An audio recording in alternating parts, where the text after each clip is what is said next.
大家好，我係五班班周子仁。大家好，我係五班班黃康橋。呢一個就係我哋發明嘅作品，佢叫做小小火警保安。點解我哋想發明呢個作品？就係受到最近大埔雲風雨火災事件啟發。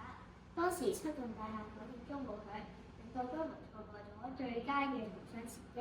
加上大廈成日都會有誤鳴或者係火警鐘測試，令到居民好難分辨邊一個係燈滅火警。為咗避免呢種情況再發生，所以我哋就發明咗呢個作品。當居民喺屋企大門附近安裝呢個小小火警保安，即使大廈火警鐘冇響，呢個偵測器都可以喺火災發生初期通知到住戶，等住戶可以即刻逃生。等我哋示範點樣操作啦。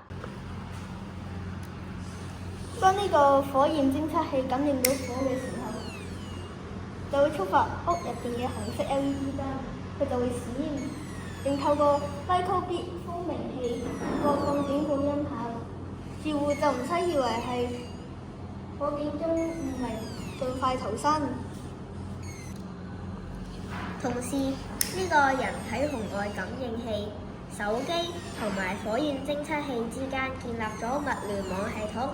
當呢個人體紅外感應器識別到屋入邊住戶嘅人，屋入邊嘅黃色 LED 燈就會亮起，代表有人喺屋入邊。咁樣屋入邊住戶嘅手機就會收到信息。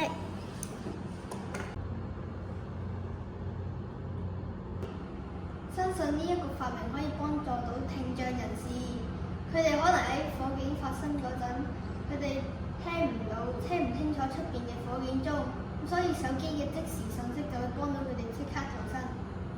希望呢個發明可以幫到每家每戶，每次火警嘅時候，住戶都可以靠呢個小小火警保安即刻逃生，減少人命傷亡。